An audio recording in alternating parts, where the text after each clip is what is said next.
Das muitas coisas no meu tempo de criança, guardo vivo na lembrança o aconchego do meu lar. No fim da tarde, quando tudo se aquietava, a família se ajuntava lá no alpendre a conversar. Meus pais não tinham nem escola e nem dinheiro. Todo dia, o ano inteiro, trabalhavam sem parar. Faltava tudo, mas a gente nem ligava. O importante não faltava, seu sorriso e o seu olhar.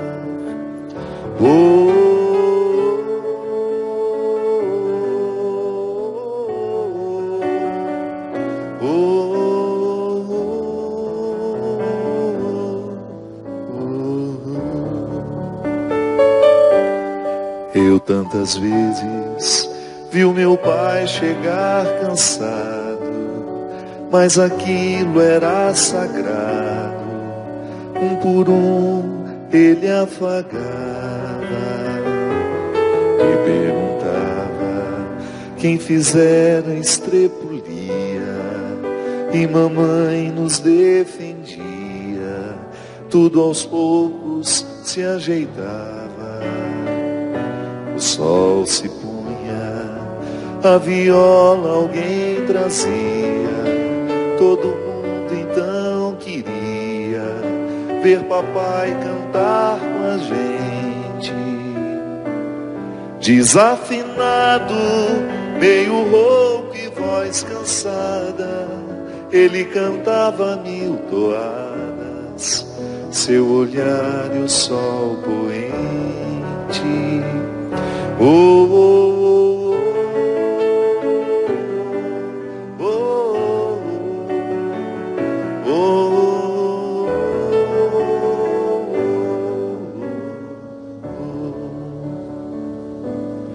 Correu o tempo, hoje eu vejo a maravilha de se ter uma família, quando tantos não a têm. E agora falam do desquite ou do divórcio. O amor virou consórcio, compromisso de ninguém. Há tantos filhos que bem mais do que um palácio gostariam de um abraço e do carinho entre seus pais. Se os pais amassem, o divórcio não viria. Chamam isso de utopia, eu a isso chamo paz. Oh, oh, oh, oh, oh.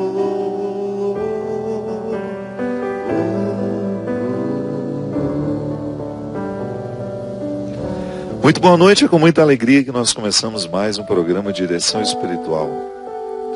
Obrigado pela oportunidade de entrar na sua casa, de estabelecer esse vínculo familiar, né? Hoje nós começamos o nosso programa falando de família. Eu acho interessante porque Padre Zezinho, quando há muitos anos, né, essa música já tem, eu me lembro que ela estava no LP, Um Certo Galileu. Eu era menino, foi quando João Paulo II veio a primeira vez ao Brasil, em 1980, não foi isso? 82, uma coisa assim. Eu levei para casa de Aparecida. Isso era uma tradição, né, de mineiro todo ano, por mais simples que fosse a família, juntava um dinheirinho e vinha em romaria para Aparecida do Norte, como nós chamávamos. Sei que o povo aqui não gosta que fala Aparecida do Norte, não, mas nós lá em Minas chamamos de Aparecida do Norte. Eu me lembro quando ouvi essa canção, me ocorreu um sentimento bom, apesar de sempre ter tido uma experiência familiar difícil, doída, pelos mesmos motivos que talvez você também tenha tido. Alcoolismo dentro de casa, aquela prostituição socializada que a gente vê muito perto de nós, as pessoas esquecendo o valor que têm, desunião entre irmãos. Eu experimentei a família com todos os limites e mesmo assim ela me fez bem. Ela me fez ser quem eu sou. Hoje, quando eu cheguei em casa, eu fiquei um tempo fora, né? E ultimamente, sobretudo depois da síndrome do pânico, ficar muito tempo longe da minha casa tem me custado muito. Eu gosto de usar uma expressão feia, mas que diz uma coisa bonita. É quase um estupro emocional. É como se fosse uma violência emocional, o distanciamento prolongado da minha casa. E há um tempo eu tenho pensado sobre o significado da casa, que num primeiro momento é um aglomerado de paredes, janelas, vidros, algumas bonitas, outras mais simples, mas sempre casa.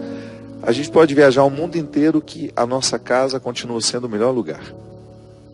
Você pode passar uma semana inteira num hotel 5 estrelas, você acha aquilo tudo muito maravilhoso, mas vai chegando um momento que você quer a sua casa. Por mais simples que ela seja, é o seu lugar, o seu cantinho. Eu vejo isso nas peregrinações que nós fazemos. Passamos por lugares maravilhosos, mas no fundo, no finalzinho, está todo mundo louco pela casa. Por quê?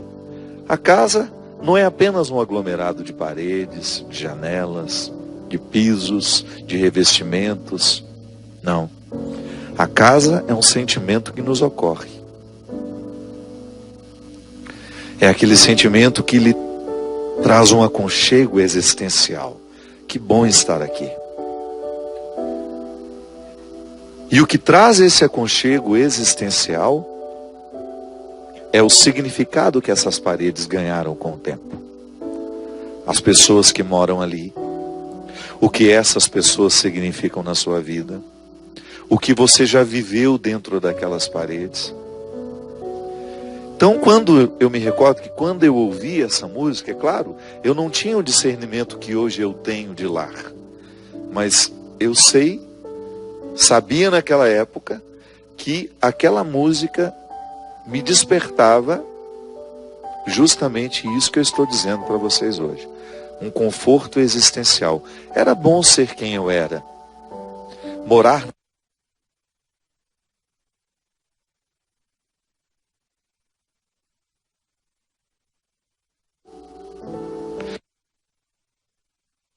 de hoje, minha gente, falando sobre família, sobretudo por causa dos longos conflitos que nós estamos vivendo e experimentando hoje. Tudo começou quando uma exposição de arte propunha para crianças uma arte que não era adequada para elas. Olha, eu sou um ferrenho defensor da liberdade de criação. Eu acho que o artista tem de ter liberdade para criar e manifestar tudo o que ele quer manifestar através da sua sensibilidade, desde que isso não esteja infringindo uma regra, uma lei, que no caso, uma lei jurídica, que rege o Estatuto da Criança, por exemplo, ou até mesmo o respeito às religiões. O vilipêndio religioso é um crime, por exemplo.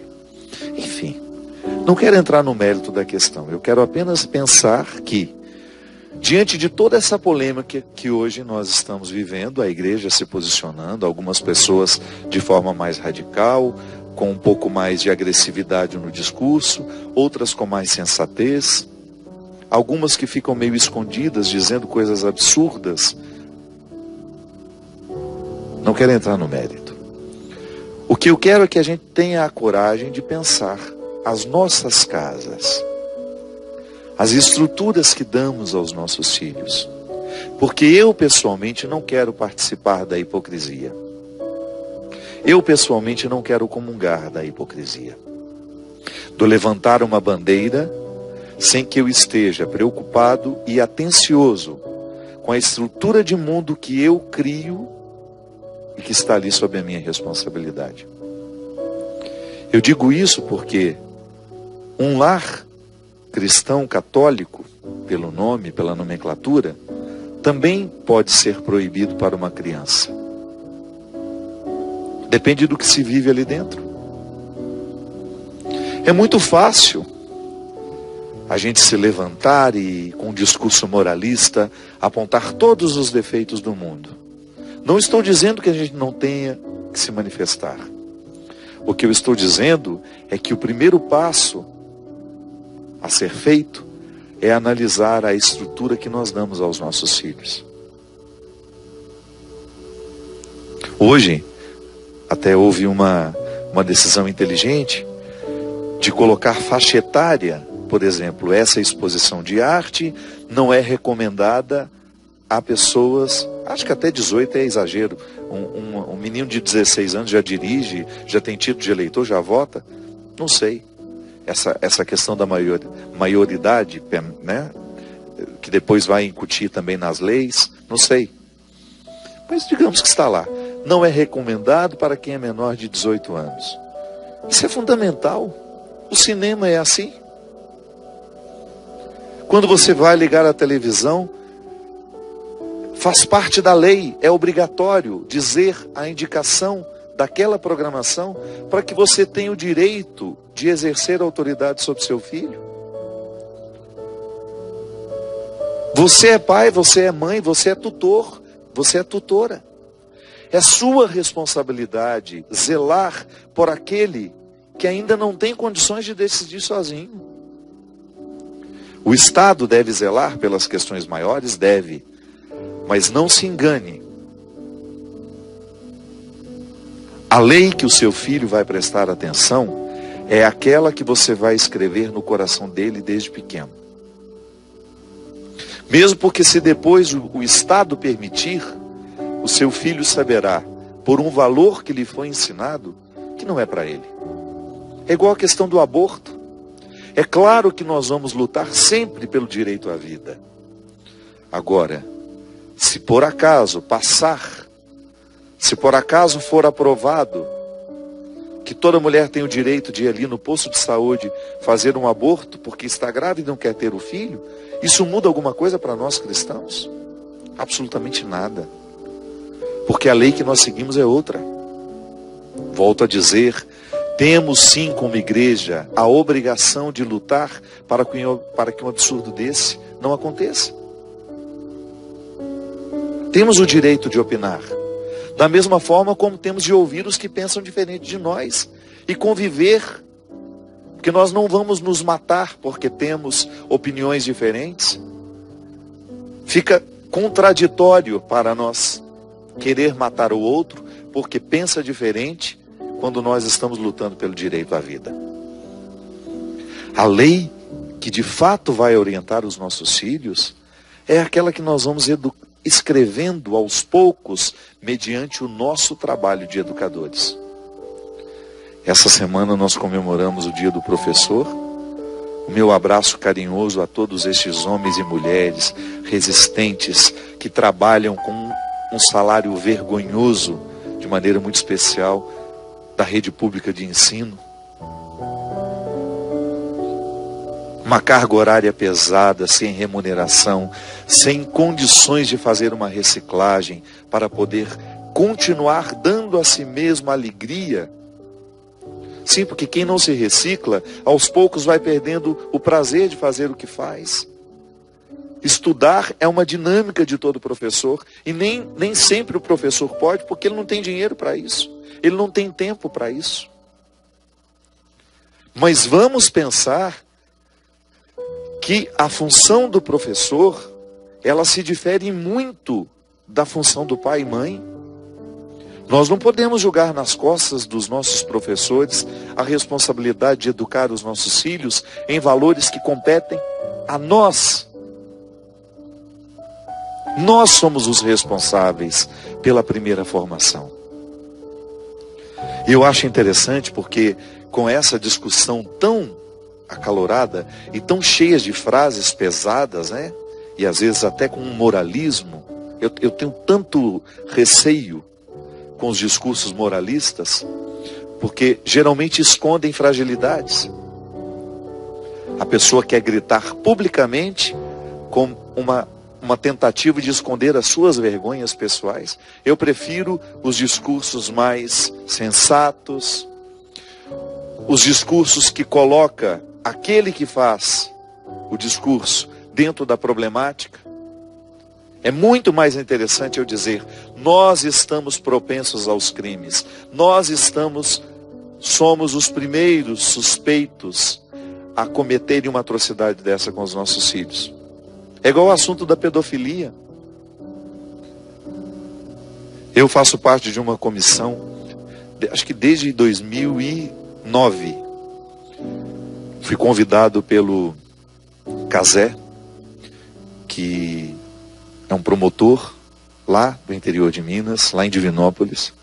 O Cazé me deu a oportunidade de, naquela época, ir a Brasília, participar da CPI, e abriu as portas para uma campanha que nós trazemos até hoje, a camiseta, e fazemos propaganda disso, que é Todos contra a Pedofilia. Quantas vezes eu ouvi dizer que pedofilia é um problema dos padres? Fala de pedofilia, lembra do padre imediatamente. Tá certo? Fico felicíssimo que o Papa Francisco não esteja tolerante com a pedofilia. Sim, é um problema nosso também. Mas as estatísticas que eu vi dentro deste estudo que o Cazé me mostrou, que com ele eu tive a oportunidade, aliás, de ver imagens horrorosas que eu nunca mais na minha vida quero ver novamente. Quando ele me falou, padre, o senhor tem ideia do que seja de fato a pedofilia? Eu falei assim, não. E ele, numa partilha de todo o material que ele tinha, porque eu estava dentro daquela comissão, comecei a ver algumas coisas. E você acha que pedofilia acontece apenas dentro da igreja? Engana-se. O maior número acontece dentro das nossas casas. Nossos filhos, nossas crianças são abusadas sexualmente por pessoas próximas a elas. Pais, padrastos, mães, irmãos, tios, primos, vizinhos. Estes são os primeiros. Então, o gesto mais responsável que nós podemos ter diante deste mundo tão conturbado, tão abalado em sua escala de valores, não é a gente ficar violento por aí não. A violência que transforma o mundo é a que Mahatma Gandhi propôs, é a que Jesus propôs também quando mandou Pedro guardar a espada que estava querendo cortar. Não estava querendo cortar, ele cortou a orelha do Malcolm, o soldado. Não, a violência, o ato de violência que pode transformar o mundo é aquele que modifica as nossas atitudes. É aquele que faz a macro-responsabilidade tornar-se micro. Eu tenho uma grande responsabilidade. Tá bom, mas qual é a parte que me cabe? Todos contra a pedofilia. Bonito demais. Todos. Eu posso me esconder no todos. Mas eu tenho de ser um vigilante da vida do meu filho. Sim, gente, não dá para ser pai e mãe sem exercer o estado de vigilância. Hoje o seu filho tem um smartphone nas mãos desde os 3, 4 anos. Ele tem acesso à internet. Eu sou muito amigo de um policial federal. E ele, veja bem, gente, um homem que investiga, era uma das maiores autoridades no aeroporto de Guarulhos. E um dia ele me ligou chorando: padre, descobri que meu filho está sendo vítima de pedofilia. Mas como assim? Pois é. Eu que sou tão esperto, eu que sou tão atento a tudo que acontece, no aeroporto de Guarulhos, naquela estrutura criminosa, né? Porque ali acontecem muitos crimes dentro do aeroporto de Guarulhos, tráfico de drogas, tráfico de pessoas, roubo de malas, uma série de coisas, que a Polícia Federal, que aliás tem o nosso profundo respeito nos últimos anos, né? Nós estamos orgulhosos da nossa Polícia Federal. Ele me contou: pois é, padre, vigiei o aeroporto de Guarulhos e esqueci de vigiar a minha casa. O menino dele estava mantendo contato, que num primeiro momento parecia um amigo mais velho, e foram conversando, e esse outro, que estava do lado de lá, começou a conseguir fotografias do menino nu, imagens. E aí você sabe o estrago que isso faz numa família. Eu tenho muito próximo a mim situações que eu vi de perto, que eu acompanhei. Lá agora, quando fomos conhecer a estrutura da Tia Socorro, meninas de 10 anos, grávidas de seus pais, meninas de 11, 12 anos, que foram iniciadas sexualmente pelos tios, pelos irmãos. Já falei aqui. Então, nós também precisamos fazer meia-culpa e pensar que às vezes a estrutura familiar que nós oferecemos aos nossos filhos também deveria ser proibida para menores de 18 anos. Os nossos filhos, eles estão se acostumando com os nossos vícios. Sim, eu acho. Pode me chamar de retrógrado. Eu acho um desrespeito beber diante de um filho. Fumar na presença de uma criança. Ah, padre, mas então como é que nós vamos fazer? Pois é. A gente quer ter filhos saudáveis, mas nós não queremos curar os nossos comportamentos doentios. E nós não podemos nos esquecer que este mundo, este filho que nós estamos entregando ao mundo, é o nosso principal trabalho. De nada adianta você gestar uma empresa maravilhosa se você não gesta bem pessoas. O mundo está o caos que está, é porque as pessoas estão cada vez mais deseducadas, crescendo distante de valores que possam de fato fazer diferença na vida delas. Dar sustento para a existência, minha gente. Sim, nós criamos estruturas viciosas dentro da nossa casa. Os nossos filhos participam disso. E depois um dia nós vamos querer ter autoridade de dizer que ele não deve fazer isso. Veja a erotização das crianças, que também é um assunto que está em moda. Todo mundo falando sobre isso. Aqui no programa de Direção Espiritual, há mais de 10 anos nós falamos disso. De quão é nocivo expor uma criança a um conteúdo para o qual ela ainda não está madura. Quantas vezes você vê circulando pela internet vídeos de crianças vestidas como se fossem adultas, dançando com a inocência que é própria dela, que ela não sabe que ela está sendo erotizada. Quem está erotizando é quem vestiu daquele jeito, quem colocou aquela música com aquele conteúdo que é puramente sexual para uma criança que ainda não tem maturidade de fazer o filtro. Então, volto a dizer, antes da gente fazer a crítica do mundo, vamos fazer a crítica das nossas casas. Qual é a música que a gente põe para as nossas crianças ouvir? Se nós estamos permitindo o lúdico, se nós estamos promovendo o lúdico para as nossas crianças, se nós estamos trazendo para a estrutura delas o lúdico, aquele desenho animado que educa, sabe? Sim, se você procurar na televisão, tem coisa muito boa preparada especialmente para o desenvolvimento moral, sexual, afetivo, ético da criança. Sim, se você quiser, você cria uma estrutura de proteção. Porque você não tem como proteger a criança das influências que ela vai receber na hora que ela sai de casa. Mas, por favor, se você não criar a estrutura de proteção dentro da sua casa, me desculpe, você está sendo negligente com o filho que você colocou no mundo. E todos nós, minha gente, isso não é uma responsabilidade só de pai e mãe, não. Eu recebi tantas influências boas dos meus irmãos. Todo mundo que está dentro de casa ajuda a educar. E volto a dizer, a função da professora vai ser outra, vai ser trazer conhecimento.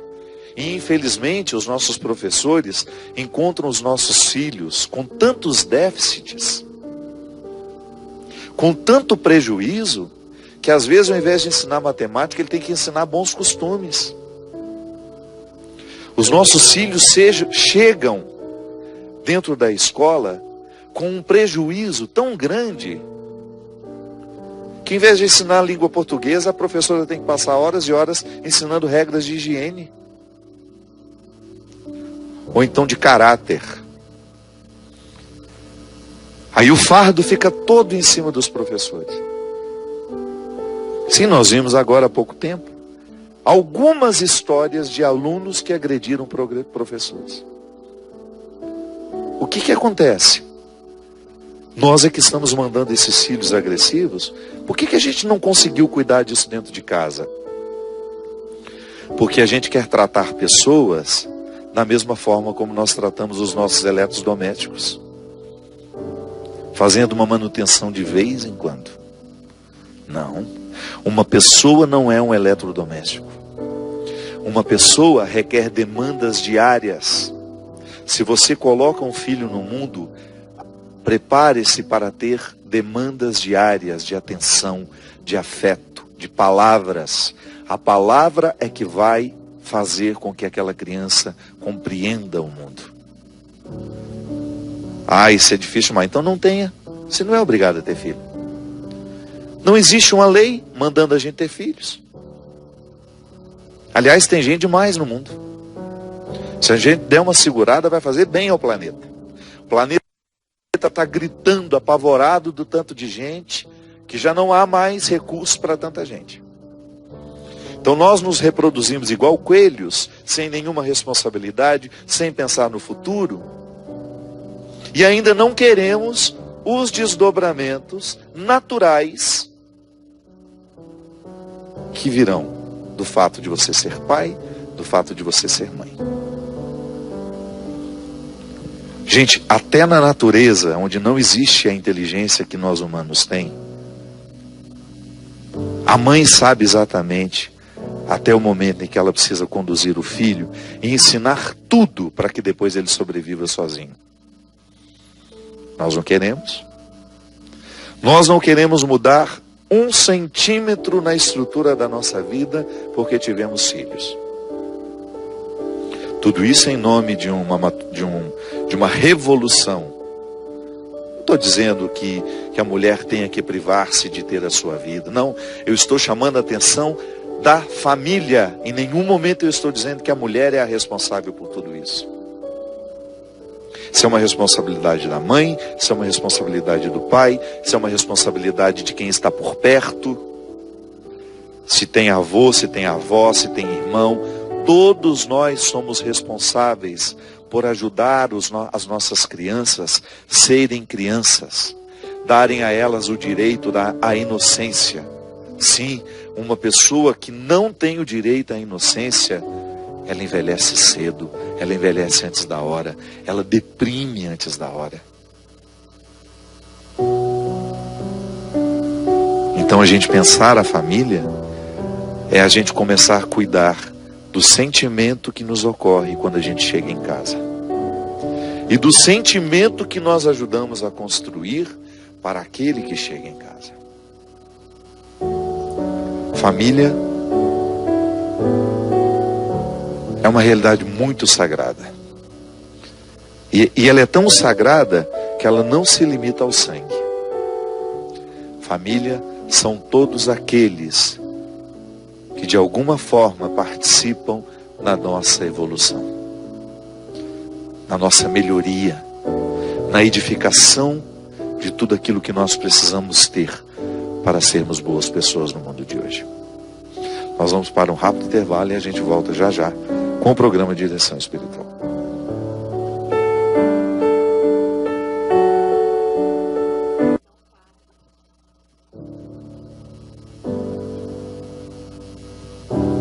Estamos de volta com o programa Direção Espiritual. Muito obrigado você que nos assiste, que nos acompanha. Quero agradecer muito ao povo querido de Ouro Preto que me recebeu ontem. Ontem nós fomos gravar um especial de Natal para o programa Estrelas. E foi uma alegria imensa estar em Ouro Preto, conhecer o Padre Marcelo, o pároco lá da Igreja Nossa Senhora do Pilar. Que ser humano fantástico. Porque é bom quando a gente encontra um padre que você percebe que exerce com todas as suas possibilidades o ministério sacerdotal. Fico muito feliz, fiquei muito honrado de ter estado aí com vocês, de ter recebido o carinho de todos. Muito obrigado. Quero aproveitar também o ensejo para agradecer os lugares por onde eu passei esse fim de semana, na sexta-feira em Bauru, no sábado em São Paulo e no domingo em Sorocaba. A minha missão, que tem sido tão pesada para mim, fica tão leve quando eu encontro esse povo querido que me acolhe com tanto carinho, com tanto respeito. Eu falo do Padre Marcelo e eu quero aproveitar para mandar um abraço carinhoso a todos os padres. Eu tenho pensado muito, vocês não fazem ideia de como eu recebi cartas, e-mails de padres que quiseram partilhar comigo que diante da minha confissão, da minha fragilidade, da minha síndrome do pânico, que também se encorajaram para reconhecerem que também passavam pelo mesmo problema. Nós padres trabalhamos muito, temos muitas obrigações. Eu queria muito que você tivesse bastante paciência com seu padre aí. Eu sei que todos nós temos defeitos, faz parte da vida humana. Eu sei que nós deveríamos cuidar um pouco mais, porque somos padres, mas nem sempre nós temos uma estrutura emocional, afetiva, que nos proporcione essa leveza que vocês precisam que a gente tenha. O padre, digo por mim, o padre é um ser que tem muitas obrigações e poucos direitos. A comunidade é a primeira a cobrar, a achar estranho. Eu me lembro que quando eu comecei a frequentar a academia, porque eu não tinha cuidado com a minha saúde, não tinha mesmo. Comia, bebia e trabalhava. E aos poucos fui percebendo que aquilo foi ceifando a minha saúde. E eu me lembro que quando eu comecei a frequentar a academia, a primeira coisa que eu ouvi foi isso, que a academia não era lugar de padre. E assim, muitas outras situações. O padre, por exemplo, quando ele precisa fazer férias, o constrangimento que ele tem de dizer que viajou, que descansou com o dinheiro dele. Não é dinheiro da paróquia, não. Ele tem o salarinho dele, ele pode economizar. Eu, graças a Deus, eu não preciso viver de dízimo.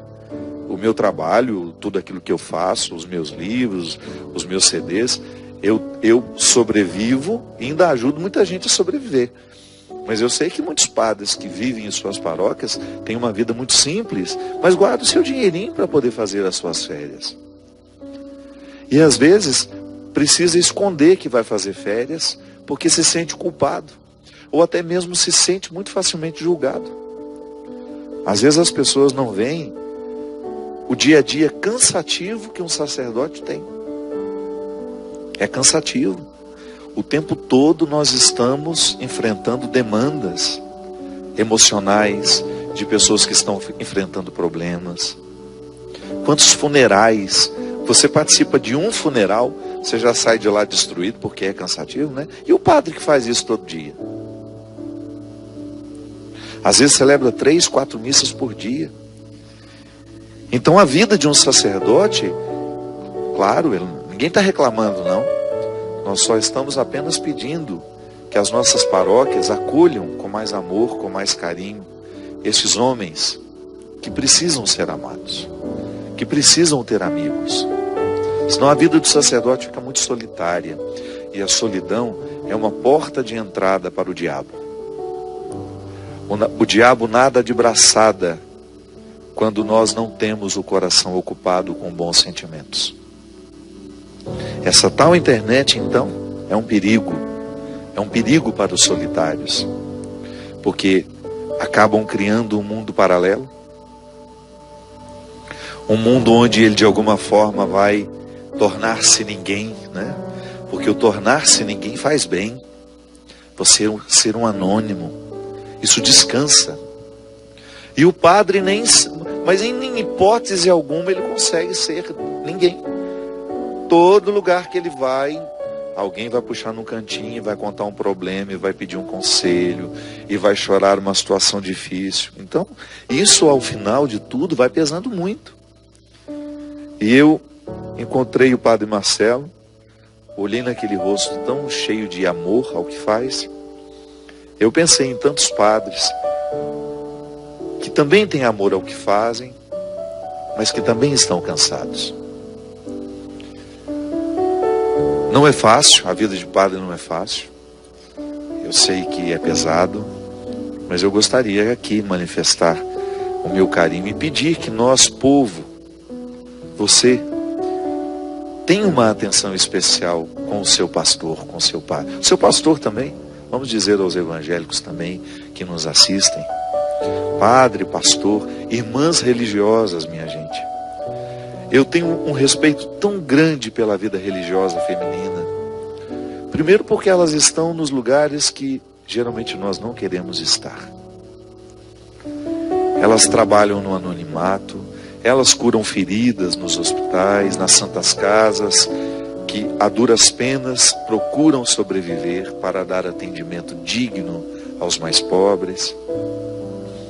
As irmãs que trabalham na educação, que fazem isso que nós estávamos falando aqui antes. Eu tenho as minhas amigas, as damas da instrução cristã. Eu trabalhei muito tempo em parceria com elas lá em Recife, também em Maceió, irmã Sandra, irmã Flávia, irmã Maria do Carmo, irmã Socorro. Tantas que passaram pela minha vida. E eu via irmã Silene agora, que é a diretora lá do Colégio Damas de Recife, que zelo que essas mulheres têm pelos filhos dos outros. Não são os filhos delas. É colocar uma marca além do conhecimento. E não é uma catequese que idiotiza, não. É um cristianismo muito vivo, que vira caráter. Era muito bonito, porque nas festas de ex-alunos, quantas oportunidades eu tive de ouvir testemunhos de homens e mulheres que diziam: hoje, se eu sou um homem de valor, posso dizer assim, é porque tive o auxílio das irmãs. Então é muito bom. Eu estudei no Lourdes, lá em Lavras, as irmãs de Nossa Senhora da Piedade, irmãs que marcaram a minha vida pelo testemunho cristão de generosidade, de amor ao que faziam, uma vida de renúncia, de muita renúncia. E eu sei que às vezes os padres, né, como nós tivemos na semana agora em Aparecida, os padres cantores, os padres que aparecem na televisão, os padres que fazem sucesso. E essa mulherada que leva a igreja aqui também, ó, sobre os ombros, e que não são vistas. Aqui mesmo na Canção Nova, se vocês soubessem como tem mulheres líderes aqui dentro, se vocês soubessem como essas meninas entregam as suas vidas para que este veículo de comunicação continue acontecendo.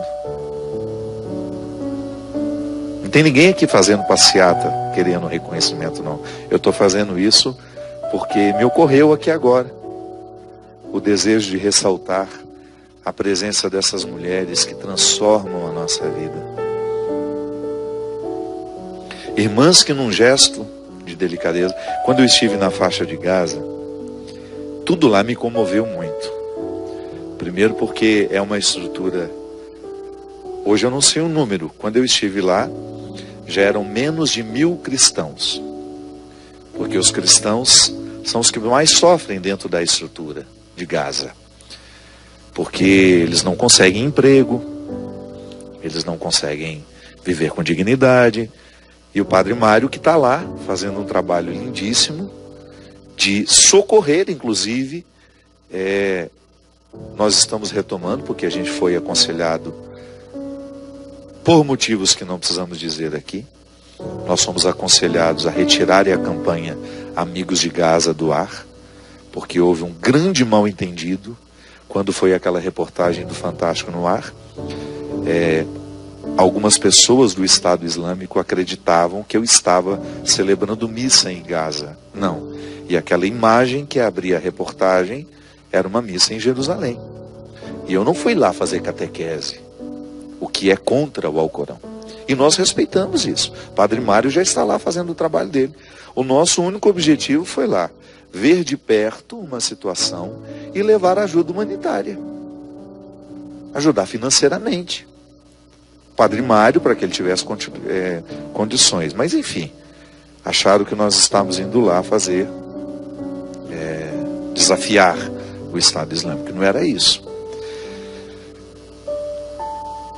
Quando nós estivemos em Gaza, aí depois eu estava dizendo que nós estamos retomando a campanha para continuar ajudando o Padre Mário, eu fiquei extremamente tocado com o trabalho que as irmãs, que são seguidoras de Teresa de Calcutá, fazem naquele lugar. Eram mais de 60 crianças, todas elas com deficiências, porque são abandonadas por serem deficientes. Nenhuma cristã, todas filhos e filhas de muçulmanos, as irmãs cuidando amorosamente dessas crianças, e não permitiam que a gente nem tirasse uma foto com elas. Não querem aparecer. Não querem fazer propaganda da caridade que realizam. O que eu acho bonito demais. Nada pode me constranger mais do que ficar contando o que a gente ajuda ou deixa de ajudar. Porque a caridade que a mão direita faz, a esquerda não tem nem que ficar sabendo. Foi Jesus que nos ensinou isso. Que todas as ajudas que a gente vai fazendo pelo caminho, fica contabilizado lá em algum lugar. Eu tenho uma resposta, né? Que às vezes as pessoas me falam assim: Deus lhe pague, Padre Fábio. Minha filha, mas ele já me pagou demais, eu só devolvo. Eu só devolvo, porque a minha vida é só graças. Quem eu era e o que hoje eu posso viver, o que hoje eu posso experimentar do menino medroso que nasceu lá em Formiga, Minas Gerais, sem nenhuma oportunidade, que quase nem estudou. Eu só tenho que agradecer. E quando eu faço referência a quando eu agradeço a Deus, vocês não fazem ideia do tanto de mulheres que eu coloco nessa lista. Minhas professoras, a minha primeira professora, Rosângela, a minha catequista Edna, a minha catequista Imaculada. Depois a minha outra professora, Dona Rosângela, depois da Dona Rosângela veio a Dona Miriam. Que mulheres que deixaram uma profunda transformação na minha vida. Doutora, minha querida Aparecida. Sim, gente que a gente não esquece. Sabe por quê? Um dia colocaram no nosso coração um registro que ficou definitivo. A Ilha Bueno, lá em Piuí, eu já tinha saído da escola. Ela era uma orientadora educacional, percebeu a minha falta, perguntou para os meus amigos: cadê aquele menino, Fábio? Ah, ele não está vindo mais estudar. Mas vocês sabem por quê? Não. Onde que ele morava? Interessou-se por mim. Foi até na minha casa e descobriu que eu estava trabalhando de servente de pedreiro com meu pai. Aos 14 anos. O que ela fez? Perguntou minha mãe: onde é a obra que o seu menino está com seu marido? Foi lá, pegou o carro dela, foi atrás de mim. Chegou lá, quando eu vi aquela mulher entrando, eu sabia que ela era do colégio, já comecei a tremer, achando que eu tinha feito uma coisa horrorosa e que eu ia ser penalizado ali. Não, ela foi atrás de mim. E eu me lembro como se fosse hoje dela dizendo para o meu pai: ô, seu Natinho, o Fábio não pode parar de estudar. O senhor sabia que ele é um menino muito inteligente? Aí ela começou a me elogiar, né? O meu pai: não. Que eu era muito tímido, né? Eu não ficava fazendo propaganda de mim dentro de casa. Você sabia que ele pode ser um escritor? Olha isso, gente. Ele escreve muito bem. A professora de português já levou várias vezes redações dele, para a gente poder ler lá no nosso encontro, nos nossos intervalos. Aí o meu pai olhando assim, como se estivesse dando a luz a mim ali. Como se estivesse me conhecendo ali naquele momento. E eu lá, chapeuzinho de palha, coando areia, feliz da vida. Sabe por quê? Porque eu trabalhava para comprar um LP por semana. A minha maior alegria era receber o dinheirinho da semana, passar na loja de discos e comprar um LP. Às vezes não dava, era um compacto que tinha 2 músicas, um do lado A, um lado B, porque eu sempre gostei de música. Nós tínhamos uma radiola ali em casa. Mulheres que passaram pela minha vida. Dona Célia, minha professora lá em Formiga, chamava a gente fedorento. Fedorentos, entupidos. Tudo de uma maneira carinhosa. A gente ria. É tão bom, minha gente, a gente passar, sabe, no filtro da memória, as pessoas que fizeram a gente ser quem a gente é. A minha querida bibliotecária, Dona Conceição. Já contei essa história aqui também, que um dia, nos nossos primeiros dias de aula, nos levou àquela biblioteca e nos disse: aqui moram pessoas muito interessantes, mas para conhecê-las, vocês terão de ler esses livros.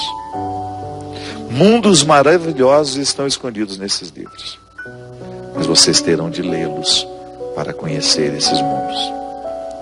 Enfim, isso é família, né?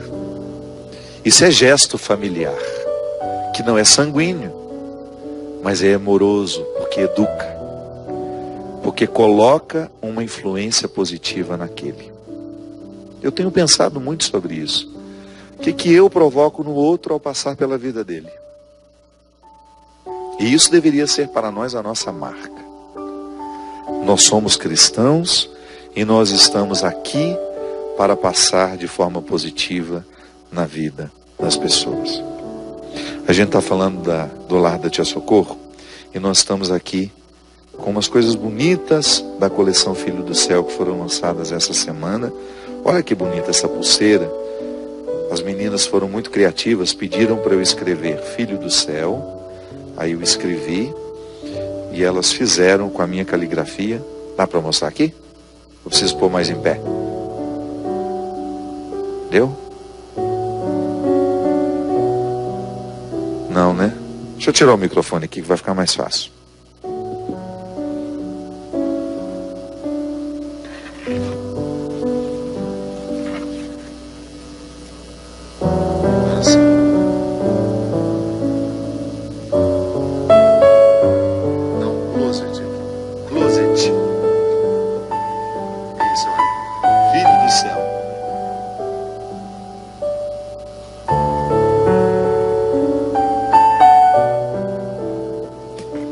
O que significa levar uma coisinha dessa no braço?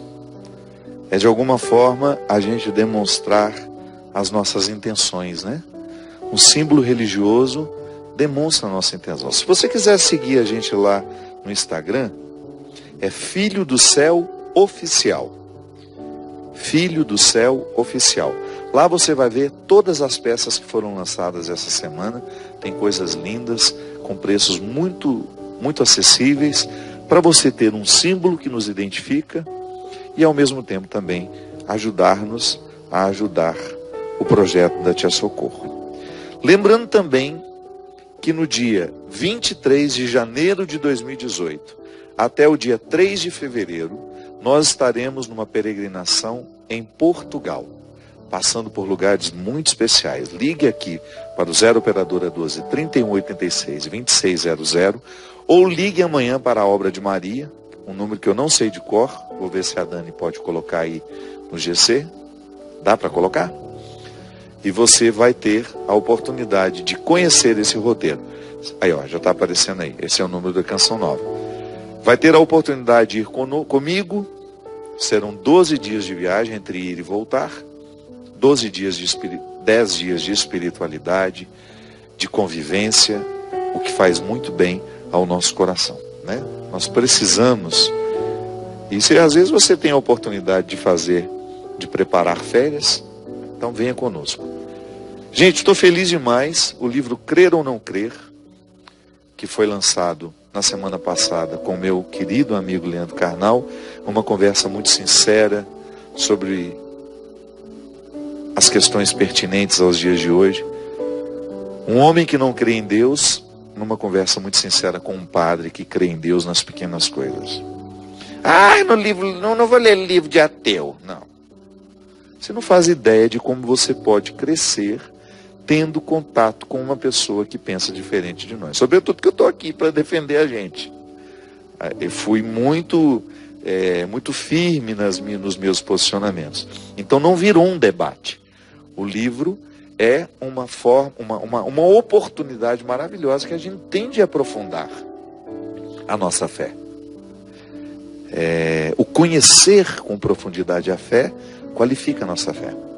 E eu estou muito feliz porque Publish News é o órgão que regulamenta a venda de livros no Brasil. Ele nos informou que essa semana nós somos o livro mais vendido. Então fiquei muito feliz por saber que uma conversa que teve como objetivo buscar o conhecimento, aprofundar as nossas questões, já chegou a tantos corações. Boa noite, seu Christian. Tudo certo com você? Muito obrigado pela sua presença, querido. Sempre um prazer ter você comigo aqui, viu? E eu reforço aqui o meu desejo de continuar com essa experiência de trocar experiências com vocês. Uma experiência de trocar experiências. Uma oportunidade que eu encaro com muita alegria, que é estar aqui toda quarta-feira, depois na reprise do sábado, reprise de domingo para segunda, convidando você a refletir comigo. Nós estamos numa época onde as pessoas são muito reativas, reagem com muita rapidez. Mas nós estamos numa época em que as pessoas são pouco reflexivas. Nós precisamos ser mais reflexivos do que reativos. A reflexão, ela nos livra da resposta idiota, da resposta grosseira. A reflexão nos livra da ignorância. Então, às vezes, demorar um pouquinho sobre as questões nos ajuda a conhecê-las melhor. Hoje nós falamos tanto de família. É tão bom quando nós percebemos que o nosso coração está desfrutando da alegria de ser quem Ele é, de amar quem Ele ama. É tão bom a gente olhar ao nosso redor e identificar as pessoas que transformaram a nossa vida. Ou até mesmo aquelas que nos equilibram no nosso dia a dia, para a gente ser menos reativos e mais reflexivos. A reflexão abre a nossa mente, minha gente, para a gente ser melhor. Uma pessoa que reflete mais sobre si, ela tem muito mais condições de viver o Evangelho do que aquela que não reflete. Porque o Evangelho, ele não é outra coisa senão o resultado de uma boa reflexão. Depois de conhecer a pessoa de Jesus, ele vira reflexão em nós. Tudo que nós vivemos passa pelo crivo dele. Nós não vamos para a cama sem pensar o dia, sem refletir o dia que vivemos. E nem iniciaremos um novo dia sem refletir aquilo que queremos para ele. É isso que eu desejo, do fundo do meu coração. Que nós sejamos cada vez mais responsáveis pelas pessoas que passam pela nossa vida. Que a gente tome nas mãos essa oportunidade de ser família. Ser família é muito mais do que morar na mesma casa. Ser família é a gente morar um no coração do outro. Que o Deus Todo-Poderoso derrame sobre nós a sua bênção e nos conceda uma semana de paz, de amor, de solidariedade. Ele que é Pai, Filho e Espírito Santo. Amém. Até a semana que vem, se Deus quiser.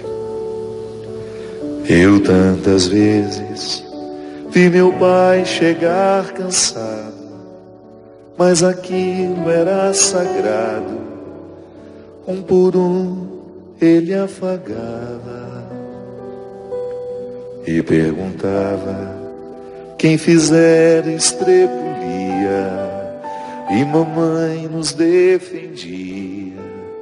Tudo aos poucos se ajeitava. O sol se punha, a viola alguém trazia. Todo mundo então queria ver papai cantar com a gente. Desafinado, meio rouco e voz cansada, ele cantava 1000 toadas. Seu olhar, o sol poente. Oh, oh, oh, oh, oh,